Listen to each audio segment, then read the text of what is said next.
Welcome back to 80s Comics for the review of Darkhawk, issue number 1, Dawn of the Darkhawk from 1991, early 90s. Darkhawk? What? You aren't reading Darkhawk?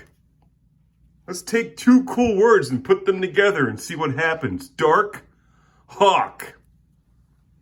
There he is, Darkhawk. He's got like Wolverine claws and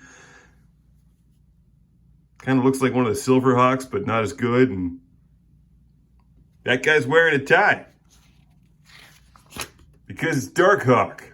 Issue number 1.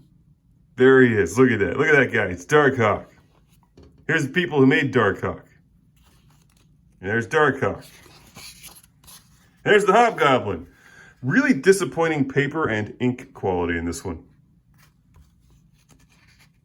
It actually looks really, this one actually looks really bad. Do not go into this review expecting a good review of Darkhawk, because you won't find one. This is as average and mediocre and subpar as it gets. Hey, gargoyles on the Game Boy! Graphics so real, you'll forget, you'll forget it's...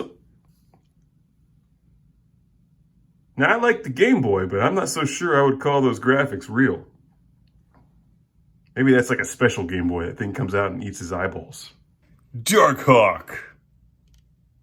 Darkhawk. Queens, New York. Wonderland Amusement Park. It used to be the place to go for cheap thrills.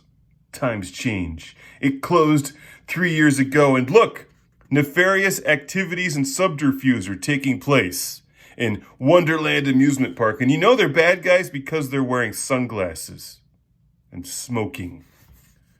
And they drive big badass cars. Bad guys. Also, they threaten that lady. She's a lawyer and a mom. And her husband is a police officer. It's actually starting to sound a lot like a Steven Seagal movie. That's a good thing. The bad thing is Steven Seagal's not in this.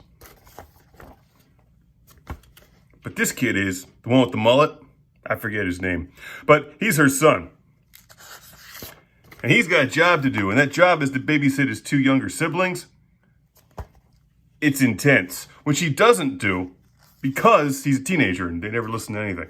They're not really gone so much as they've just run away temporarily. And they're at the amusement park, which is shady. And his dad's making a deal. His dad's basically a crooked cop. So then he discovers his dad's a crooked cop. This really does read like a 1990s action movie. The problem is it's not a 1990s action movie. Steven Seagal, Van Damme, Brandon Lee, they've done a great job. In Darkhawk, the movie, Darkhawk, the comic book, though, is mediocre. We learned that what the Hobgoblin was looking for is apparently stashed in this fun house inside the amusement park because this kid finds it after picking a fight with the bad guys. It's an amulet. How many times today have you gotten to say the word amulet? It's fun. Try it. Amulet. He puts this thing on and turns into Darkhawk. Trademark. Copyright. Marvel Comics. There he is. Darkhawk. Darkhawk. Honestly, this guy would last like 3 seconds against Iron Man. I'm not really sure where they're going with Darkhawk. Spider-Man does guest star in the next issue, but I always feel like any of these comics, they always, like the second issue or the third issue, always stars Spider-Man. Like, we got to get readers into this. It's got to have Spider-Man. Even Transformers guest stars Spider-Man, of all people, in issue 3. Darkhawk.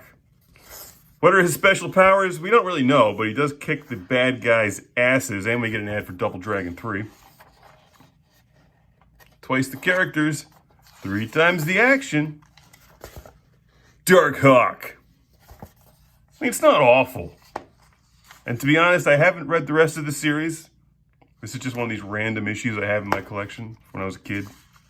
I picked up some comic book show. Remember when they were just called comic book shows?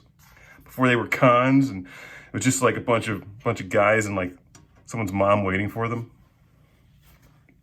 That's how it was in 1991. There's always like that one dude in the trench coat smoking by the door. The problem with Darkhawk is that there's just like 1,000 other comic books that are like almost exactly like this. The premise, like it's like a 1990s action movie. got, you know, the bit of the gritty, dark, early 90s, late 80s style.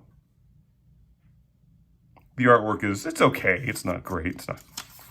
There's better comic books than Darkhawk. That's the thing. If you're going to spend your money, you're not going to spend $1 on Darkhawk. Even though this is the fantastic first issue, it's probably not a collector's item.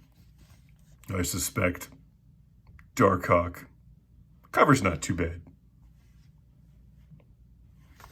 Back cover's great. Dracula's Curse on the NES. And Darkhawk. Hey, we get Buck Rogers. Spectacular intergalactic battles. But where's Aaron Gray? No Aaron Gray? No deal. Darkhawk. Darkhawk. Darkhawk. When you're all out of Night Mask and Nightwing and Hawk and Hawkman and Space Hawk and Hawk, Super Hawk, Hawks, try Darkhawk because it's dark and he likes birds.